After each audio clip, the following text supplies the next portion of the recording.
welcome everybody to another in our occasional session of videos interviewing some of our Maverick colleagues. My name is Megan. I work in marketing with Maverick Publishing Consultants. My job today is to act as general host and question asker, and I'm delighted to be joined by Jennifer Brogan.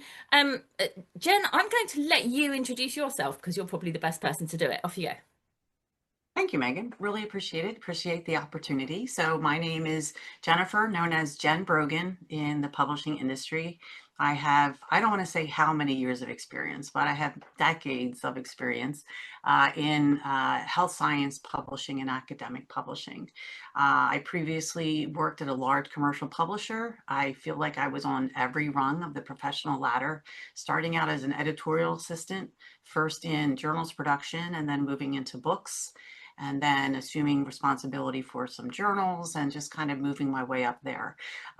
Really focusing on the editorial and publishing part of the business. And was very happy to be able to work with so many different departments across the organization, including advertising, sales, and marketing, and fulfillment, production, and of course, finance. So I have a little bit of knowledge about a lot of things, which I think can be helpful and sometimes can be a little dangerous. But anyway, I have a really good understanding of what's going on. In my last position, I oversaw the health science published journals for this large publisher. There were about 300 publications, and had the privilege of working with more than 100 professional associations, being their publishing partner, helping them with their strategic foresight and planning and implementation. So it was a really interesting job. I was never bored in it, and I learned something every single day. Maybe just introduce everyone to what you'll be doing for Maverick. Sure. So I joined Maverick. I think my first day was January 2nd. I know many of the folks that operate Maverick. Jean Marks and I work together at my former employer, and I am a senior associate. I do business development, but I also work on some of the actual projects that Maverick has been partnered with organizations for.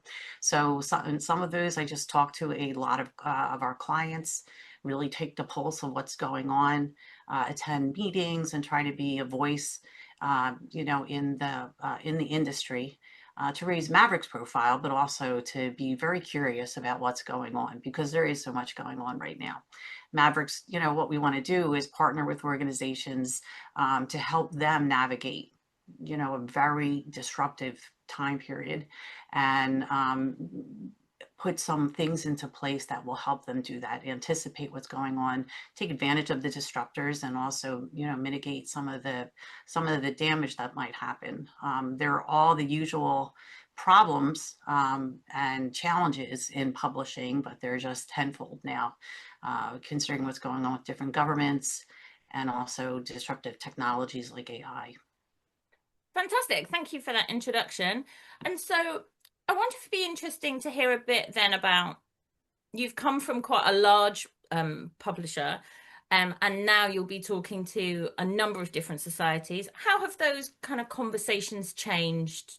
It's interesting. I was lucky in my positions previously to have an opportunity to talk directly with many of our partners, and then also to sit on some boards where I was interacting with some of the leadership from some of the larger commercial organizations, but also some of the smaller publishing houses. And there's a lot of concern going on, as I mentioned.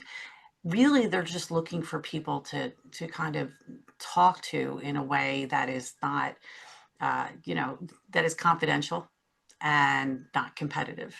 And one of the parts of my job that I enjoy as working for a consultant for Maverick is that people do feel like they can have pretty open conversations with me. And I feel like I can have those open conversations with them as well.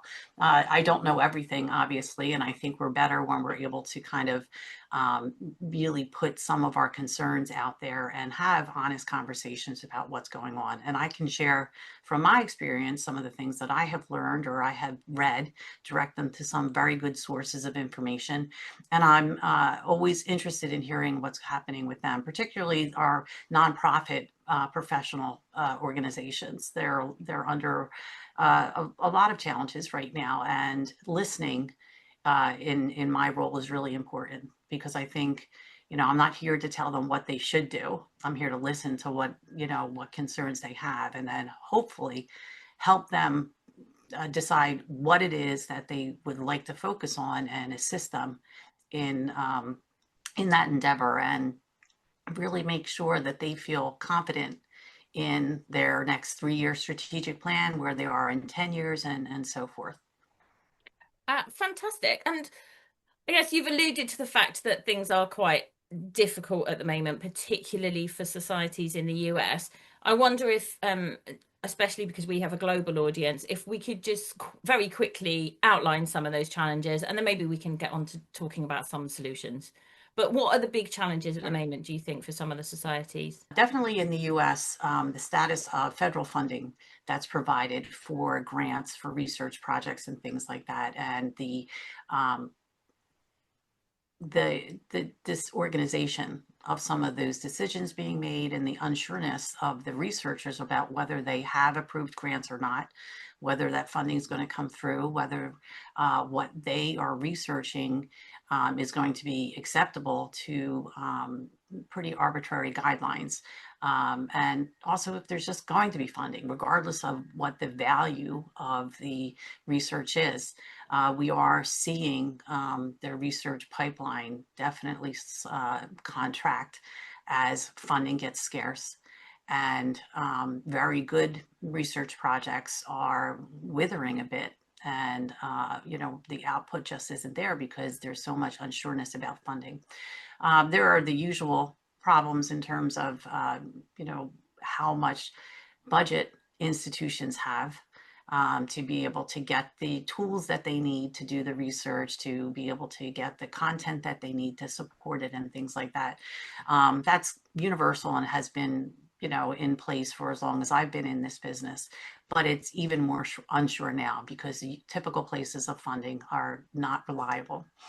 I think globally, everybody's pretty much under the same. They might not have the same type of government pressure, but they're experiencing the other disruptors in terms of what technology is doing, both the opportunities and the challenges, and potentially the dangers in it. Different countries, they do have different government regulations that are coming into play. Libraries that may or may not be allowed to pay article processing charges, or not be able to afford some of the content that they really need. Looking at different ways of accommodating their researchers, assuming different types of rights that perhaps they actually don't have related to AI use of their content, and things like that. So there's a lot of pressures on them. And then I think as we see more and more research come out of geographic regions that were not as strong before, is challenging to Western publishers. So China definitely has a very strong research output right now, and it's something that I think most publishers and most Western journals are grappling with, because they want to make sure that they can be a voice for global research and global output, but they don't have the same types of contacts in China and some of the other regions that are really coming out with good research. And that can be very challenging for an organization. There's just not enough internal resources to manage that in a way that is productive,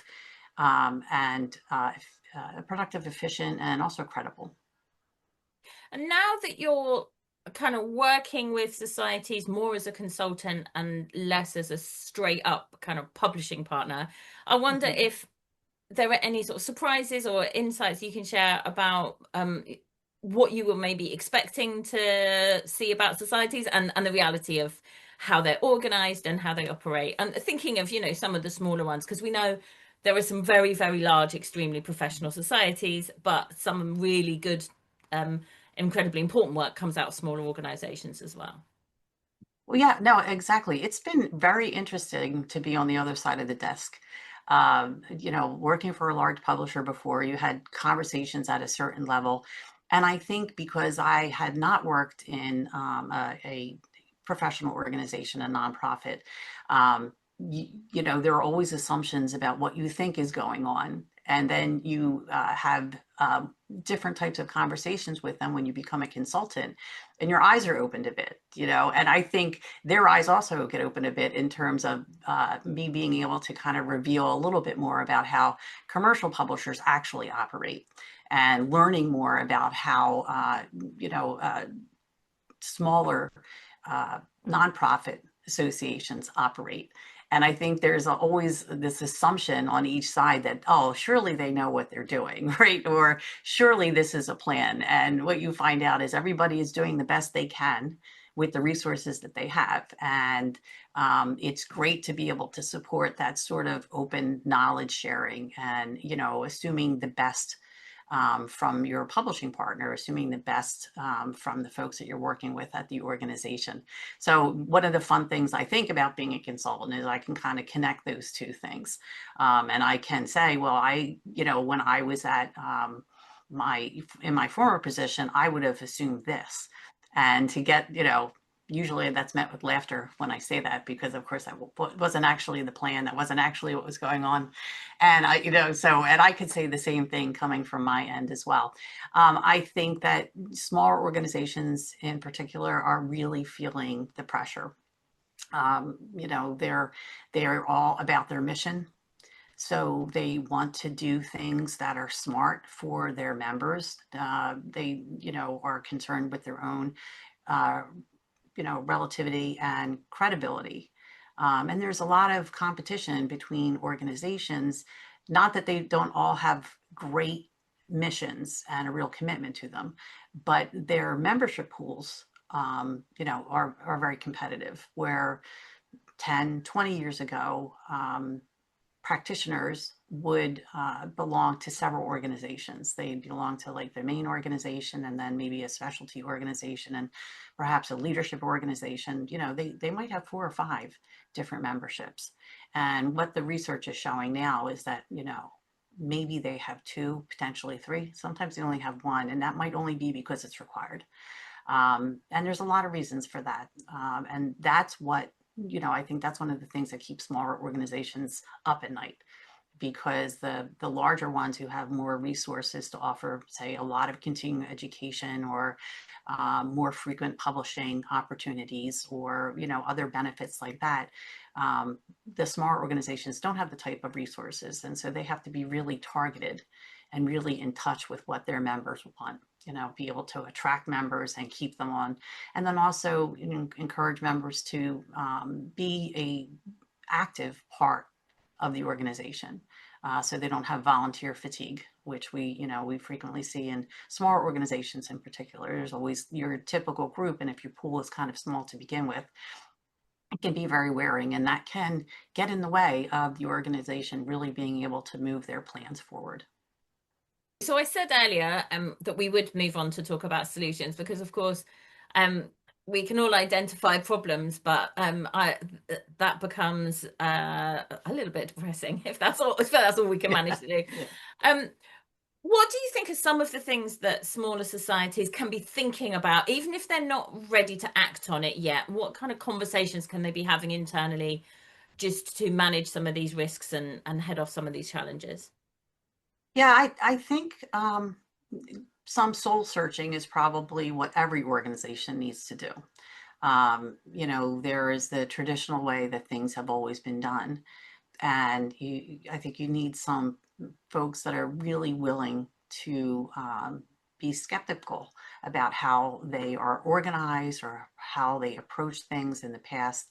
You fall in love with your own idea, and sometimes, that was the perfect solution for 5 years ago, but it's not the perfect solution for now. And I think really looking at what their mission is, and has there been scope creep from that? If they were to look at what's most important, are they trying to do too many things? They can't be everything to every member. what are the priority things for their membership, and what do they know about the membership?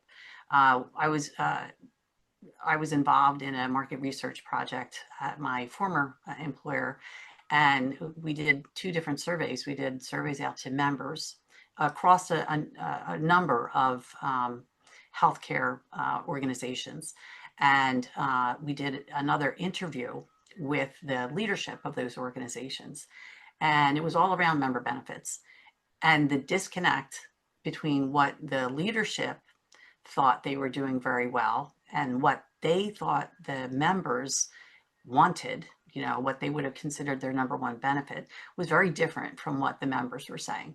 And that's hard, because sometimes the things that the members are asking for, you're not really in a position to provide, or that's going to take a huge investment, or it's not your mission, right? It's outside actually the scope of what the objectives are for the organization. And how do you reconcile some of that? And part of that is getting those new voices involved, and trying to branch out in that way to make sure that those voices are being heard, but then also making sure that you can really really be sure of what your strategy is, and make sure that it aligns with what your members are expecting, or you're going to have to educate your members. I think, I think that's difficult. I think that's really a difficult thing. But I think we are seeing some organizations really revitalize with things that are going on by opening up more opportunities for their members to be involved. I think being able to dispel a lot of myths about organizations where you have to be at a certain level or have to know so-and-so, or, it's not as impenetrable as I think, particularly your early career clinicians and researchers might think that it is. And sometimes you just need to get a mentor in an organization to kind of get that leg up, and be able to be seated at the right tables and have your voice and your influence heard. I think that's important for membership. So I've been seeing organizations really try to reinvent themselves in a way that appeals to their members, and not just the core group that they've had for a long time. They have to look to their future. How are they going to grow? How are they going to keep members engaged? And again, what are the members interested in? I think the other thing organizations have to do a lot more, many of them are really, really embroiled in doing advocacy work for their researchers and for their practitioners. And when science is under such pressure, socially, in terms of credibility and things like that, the associations are really trying to make sure their members know that they have their backs, and they're doing important policy work, and they're advocating for them.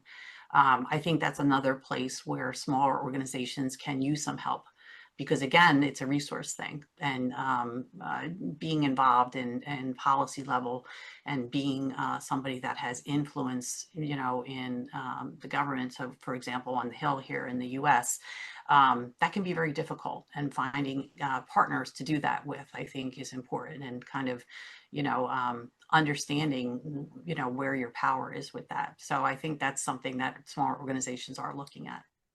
You mentioned their partners and partnerships. I wonder if we could maybe have a think about that in practical terms as well, because obviously as a larger society, you might have, your own tech teams, your own bespoke platforms for publishing, and do a lot of things in-house. And the smaller the organization, the more that's going to be outsourced to other people. Yeah. I don't know. And we know that publishing is changing a lot, even without some of the pressures that the US is facing now. We would be in a period of substantial change with artificial intelligence and open access and changing business models. So obviously, Maverick isn't a partner that offers that kind of sort of structural, we don't deliver platforms or anything like that. But what are you seeing in terms of how societies are approaching those kind of partnerships at the moment? Yeah, it's an interesting time. I think that for some professional associations, they would like to find a partner that can basically check all the boxes for them, and then leave them free to really focus on what their core mission is. Others are less comfortable with that, because with outsourcing and scalability and efficiencies, there are trade-offs for the organization in doing that. You know, there are reasons that a commercial publisher is able to do things, you know, less expensively, more efficient. But those have to be things that, you know, the professional organization understands, the society understands. There's going to be a trade-off. It's not going to be the same process. You know, you have to look differently at how content is processed and the level of service that you're going to get, because commercial publishers are also providing a lot of services that they didn't have to provide before. You know, doing advertising sales is a completely, you know, different business than it was when it was just print advertising. And the infrastructure that requires is pretty intense. And with the regulations changing all the times in terms of privacy acts and things like that, that's hard to keep up with, and it changes the game continuously. So where you could make money on a digital product of X last year, you're not allowed to do that this year, or it doesn't work as well, you know, because those things seem to fatigue faster. There's other areas that publishers will, you know, also outsource and use a third party for lots of production services and things like that. Those things are incredibly important to the editorial staff. And it's hard for them to accept some of the changes that come with outsourcing. At the end of the day, hopefully, you know, their content comes out the way that they want it to come out, that they're proud of it, that it stands up. But at the same time, it can kind of be painful to make that adjustment. At the same, and then you're also thinking, if I'm doing this, you know, if I'm trading this, what am I getting in return that makes this better? You know, am I on a better platform digitally? And is my content reaching more people? Is it more discoverable? Is it really having the impact? Because at the end of the day, they want their content to have impact. So those partnerships are important. I think one of the things that Maverick does really well is, you know, the landscape reviews that we do, and the sort of finding out, well, who would be a potential perfect partner, another vendor or somebody for an organization, because they don't usually have that expertise. And consultants can be sort of that objective party in the middle that can kind of give them some guidance and, you know, reassure them that they don't have to do everything themselves, and that, you know, there can be a time of experimentation as well. But I think it's really working with them on what is, at the end of the day, what is your priority, and what you're, you know, you're this partner, does that partner help you? I think one of the things that lots of larger commercial publishers and larger organizations learned is that they don't have to create everything themselves either. So, you know, you have some organizations that are very good at developing their own platforms and things like that. Others are very good at acquiring companies that have those tools already, those platforms already, and making them better. And they'll still partner with third parties to kind of fill in any gaps. So I think, you know, some organizations have gotten much more comfortable with not feeling like they have to be the, you know, the expert in every part. Particularly how quickly things change. You just can't keep up with it all. So I think, you know, having somebody, a consultant like Maverick, be able to do some of the heavy lifting in terms of the investigation and vetting of potential vendors is really helpful, because again, having an objective party and somebody that's also, you know, worked with other organizations and knows what has either worked well or perhaps has not worked well and has been a learning experience for everybody can be helpful. Everybody doesn't have to make the same mistake. So, you know, anyway, it's an interesting position to be in as a consultant, to, you know, have the privilege of kind of really being involved in, you know, what the organization is looking to do, and then assisting them into getting to that place. It's, you know, I'm having a lot of fun. Because we had such a wide-ranging conversation, we've decided to split it into two parts, and we'll link to the second down below. See you next time.